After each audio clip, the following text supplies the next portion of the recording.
네, 반갑습니다. 저는 창원대학교 정보통신과 교수 박동규라고 합니다.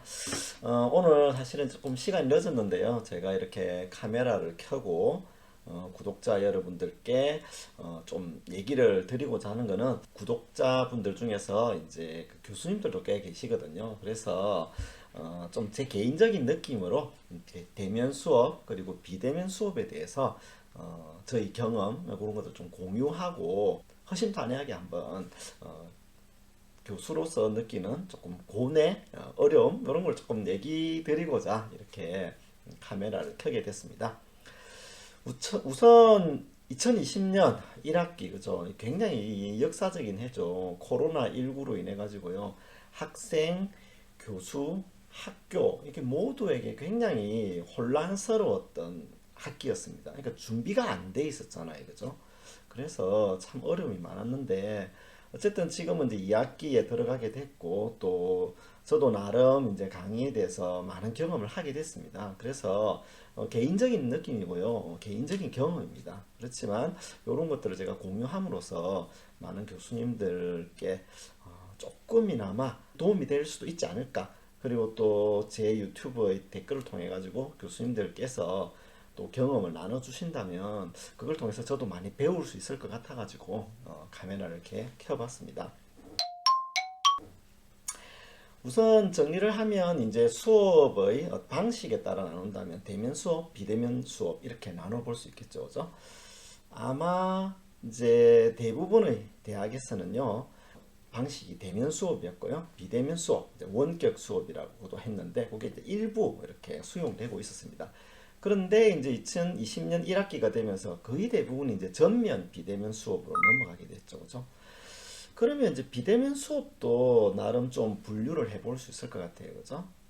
그래서 실시간 화상 수업이 있을 것이고, 그죠? 예를 들어 줌이라든지 팀즈 같은 소프트웨어를 이용해 가지고 그죠? 학생들과 실시간으로 화상 수업하는 거죠, 그죠? 아니면 이제 동영상을 업로드하고 교수님이 녹화를 해서 동영상을 제공하는 그런 수업이 있겠죠, 그죠? 저는 그 두 가지 방식 중에 사실은 이제 두 가지 방식에 모두 해당된다고 볼 수 있는데요. 실시간 화상 수업을 하고 동영상을 업로드하는 그런 방식을 채택해 봤습니다. 우선 제가 강의했던 방식을 조금 소개해 드리면 제가 이제 1학기 때 두 강좌, 2학기 때 두 강좌를 했는데 실시간 화상 수업을 위주로 했어요. 마이크로소프트 팀즈를 저는 썼고요. 그래서 실시간으로 수업을 하고 기본적으로 영상을 녹화했습니다. 그 다음에 이제 2학기부터 본격적으로 했던 방식인데요. 실시간 수업하면서 질문을 계속 던집니다. 그리고 학생들이 1대1 대화창에다가 이제 답변을 올리는 그런 방식을 했죠. 그리고 이 답변을 취합해서 출석 체크를 합니다. 그러니까 예를 들어서 학생들한테 어떤 프로그래밍 코드를 주고 이 코드의 결과가 무엇일까요? 라고 물어보는 거죠. 그럼 학생들이 추측을 하거나 직접 짜봐야 되겠죠. 그리고 그거를 1대1 대화창에 올립니다. 그러면 제가 이제 그 부분에 대해서 또 피드백을 주는 그런 방식이었죠. 여기 이제 다 취합이 되면 이제 수업을 들었다는 증빙이 되니까 그거를 이제 출석 체크를 하는 겁니다. 그러니까 학생들의 경우도 답변을 모두 올려야 출석 체크가 되잖아요. 그러니까 동영상을 보고서라도 즉 녹화 영상을 나중에 보고서라도 뒤에라도 답변을 달아야 되는 그런 방식이었습니다. 그리고 이제 팀즈의 채널에 무엇이든 물어보세요 라고 해서 학생이 질문하고 조교, 교수가 답변하는 그런 형태로 운영을 해왔고요. 과제는 제 나름 조금 최소화하려고 노력은 했습니다만 아무래도 학생들 부담은 여전했을 거라고 생각이 듭니다. 자, 그러면 이제 제 입장에서 실시간 화상 수업 그리고 동영상 수업의 좀 단점을 공대 교수 입장에서 한번 좀 말씀드리고자 합니다. 일단은 강의의 효과, 교육 효과가 의심스러워요.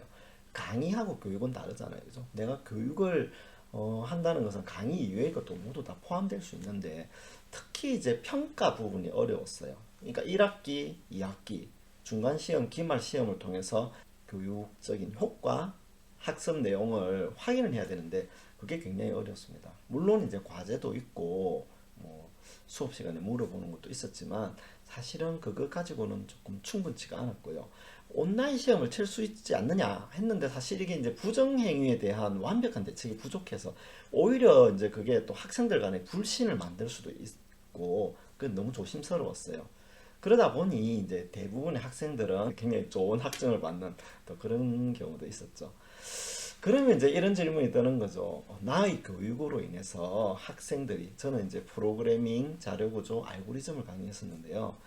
그런 어떤 프로그래밍과 컴퓨터 과학에 대해서 과연 이해도가 증가했을까? 라는 이제 의문이 들었습니다. 그게 사실 이제 교육자로서 고민되는 점이었고요. 두 번째로는 역시 이제 실험 실습 교과목인데 뭐 화학 실험이다. 혹은 저도 이제 프로그래밍을 짜는 실습이 있다 했을 때 교수 학생이 실험실에 앉아가지고 코딩을 하고 혹은 실습을 하고 조교들이 도와주고 그렇게 해서 서로 피드백을 해왔죠. 근데 이게 이제 화상으로 한다는 것 자체가 참 한계가 많거든요. 코딩뿐만 아니라 이제 키트를 사용해가지고 그죠? 전자회로라든지 이런 것들이 돌아가는 걸 봐야 되는데 요것도 조금 문제가 있었죠.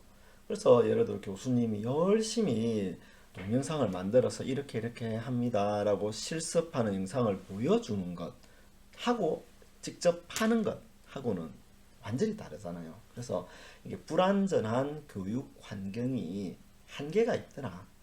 결국에는 이제 비대면 수업의 한계는 분명한 것 같아요. 그죠?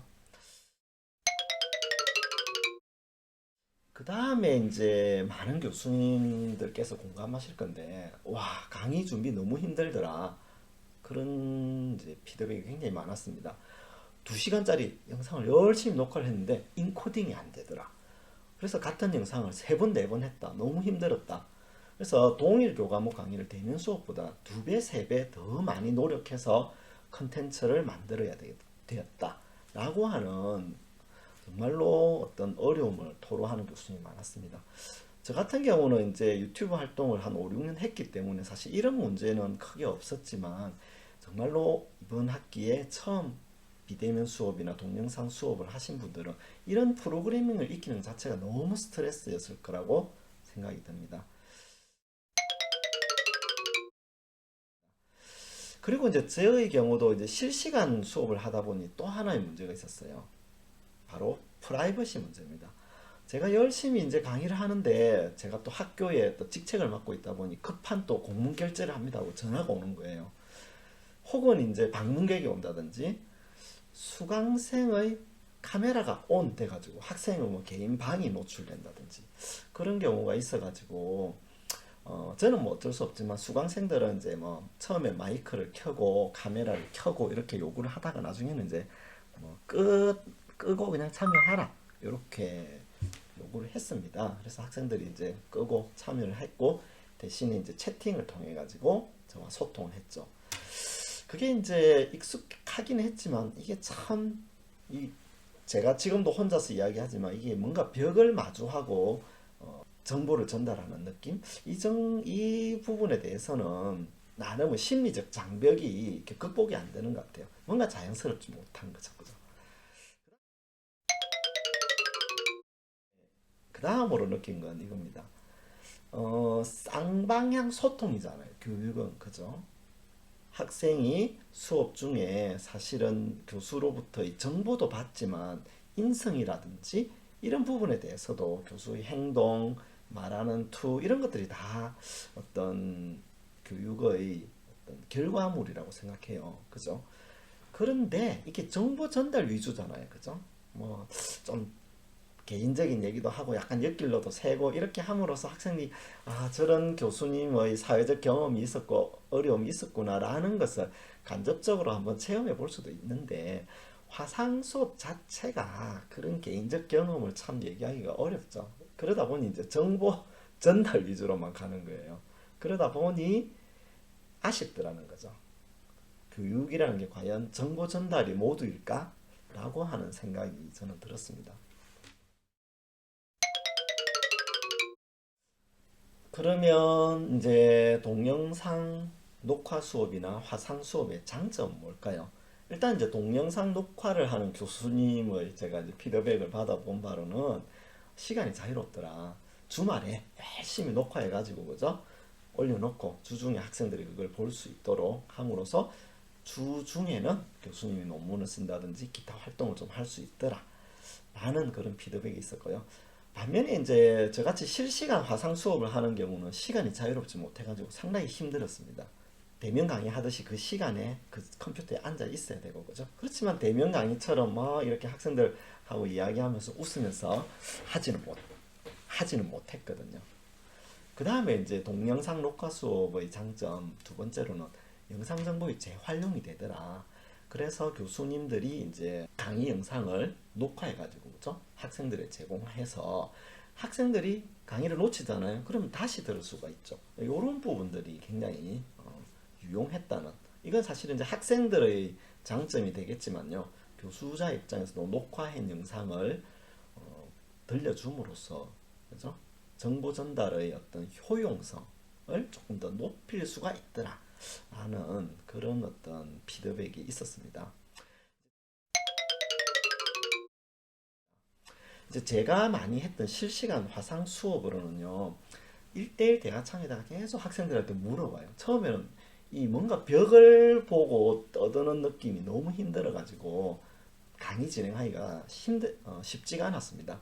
그렇지만 이제 대화창을 띄워놓고 질문을 해요. 그리고 학생들이 계속 답변하도록 하고 함으로써 학생들의 참여를 이끌어낼 수가 있었습니다. 그러니까 평소에 질문 안 하는 학생들, 의사 표현 안 하는 학생도 있잖아요. 그죠? 그렇지만 1대1 창에는 막 생각을 적어야 되는 그런 상황이라서 그런 점들이 좀 괜찮았고요. 그 다음에 강의 피드백 속도가 빠르다. 그러니까 팀즈를 켜두면요. 학생들이 질문이 올라오면 바로 이렇게 알람이 뜨거든요. 그러면 이제 바로바로 답변할 수 있죠. 또 하나는 이제 이런 툴을 쓰니까 과제 채점이 되게 편하더라고요. 팀즈에서 과제 탭에 가가지고 과제에 대한 점수를 주고 이렇게 바로 입력하는 거죠. 예전에 교수님들 생각해 보면 교수님 연구실에 과제가 이렇게 쑥 이렇게 쌓이잖아요, 그죠? 예, 쑥 이렇게 쌓여 있었죠. 예, 그런 어떤 불필요한 종이를 뒤지고 돌려주고 그런 것이 없어졌고요. 네, 그게 사실은 이제 이번 일을 겪으면서 제가 경험한 겁니다. 일단 생각나는 거는 뭐 그 정도가 있네요, 그죠? 다른 얘기로 제가 이제 수강하는 전공 학생 30명한테 이제 설문을 해봤어요. 물론 이제 되게 샘플이 작아가지고 좋은 어떤 사례라고 생각하진 않으나 제가 말씀드렸듯이 좀 개인적 경험이니까 그래서 대면 강의가 좋아, 비대면 강의가 좋아 라고 하는 이제 설문에 압도적으로 비대면이 좋아. 28명이 교수님 저는 비대면 너무 좋습니다. 그리고 실시간 강의가 좋습니까? 동영상 강의가 좋습니까? 라는 질문에는 동영상 강의가 더 좋더라. 한 70% 정도가 그렇고요. 그 다음에 이제 동영상 강의 같은 경우 그런 게 있거든요. 학생들이 자기 알바도 하고 또 뭐 친구들하고 놀다가 또 마감 기간 일요일 오후에 그죠? 이렇게 여러 개를 들으면 되니까 그죠? 그런 면들이 좀 편했다고 얘기를 하고요. 좀 부정적 피드백으로는 그렇기 때문에 자기 컨트롤이 잘 안 되더라 라고 하는 피드백이 있었습니다. 그래서 제가 오늘 교양 수업 학생들한테 피드백을 받아본 게 있는데 일단 학생들의 강의 피드백을 제가 잠시 공유해 드릴게요. 요 부분은 이제 학생들한테 물어봤습니다. 비대면 수업의 장점 그리고 단점에 대해서 여러분의 의견을 한번 적어보세요 라는 질문을 했고요. 학생들의 내용은 답변은 이렇습니다. 장점, 집에서 하니까 편안한 환경에서 할 수 있다.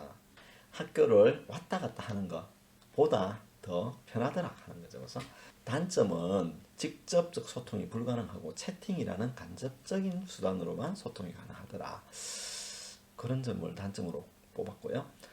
비대면 수업의 장점은 놓친 내용에 대해서 녹화된 영상을 본다는 거.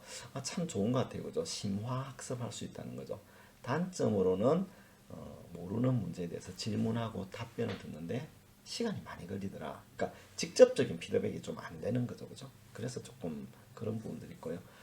역시 이제 동영상을 다시 볼 수 있다는 거. 단점은 이제 집중이 잘 안 된다는 거죠. 실제로 이 영상을 보시는 분도 느끼시겠지만 10분 이상 막 이렇게 뭔가 누군가 떠들게 되면요. 그거 보는 게 굉장히 힘들어요.